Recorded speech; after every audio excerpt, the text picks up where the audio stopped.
సుమిత్రామాత నమోన్నమః. ఆయుష్మాన్ భవ. లక్ష్మణ, ఏమి విశేషం నాయనా? మాతా, పినతల్లి కైకేయికి పితృపాదులు దశరథ మహారాజు ఇచ్చిన వరాల మేరకు అన్నగారు శ్రీరామచంద్రుని 14 సంవత్సరాలు వనవాసానికి వెళ్లమని, భరతునికి రాజ్యపట్టాభిషేకం జరగాలని ఆదేశించారు. మాతృసమానురాలైన వదినగారు పతివ్రతా ధర్మాన్ని అనుసరించి అన్నగారు శ్రీరామచంద్రునితో వనవాసానికి బయలుదేరుతున్నారు.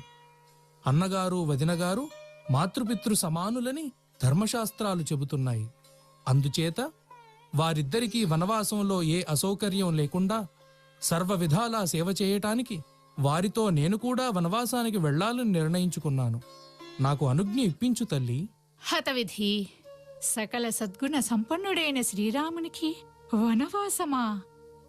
త్రిలోకాధివీరుడు, సమస్త శస్త్రాస్త్ర సంపన్నుడు, రాజనీతి విశారదుడు అయిన రామచంద్రుని విడిచిపెట్టి భరతునికి పట్టాభిషేకమా? ఇది అనుచితమే తల్లి. కాని దశరథ మహారాజు ఇచ్చిన వరాలకు మనమంతా కట్టుబడి ఉండాలి కదమ్మా. నిజమే నాయనా.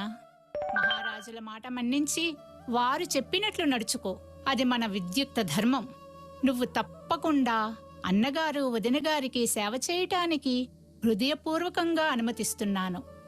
వనవాస కాలంలో శ్రీరామచంద్రుని నీ తండ్రి దశరథునిగా భావించు. సీతమ్మ తల్లిని నీ తల్లి సుమిత్రగా భావించు. నీవు అరణ్యానికి వెళుతున్నానని ఏనాడూ భావించవద్దు. అది అరణ్యం కాదు. సీతారాములు లేనటువంటి అయోధ్యయే అరణ్యము. సీతారాములు నివసించే అరణ్యమే అయోధ్య. వారి సేవలకు ఎట్టి ఆటంకం కలగకుండా చూసుకో. హాయిగా ఆనందంగా వెళ్ళిరా నాయనా.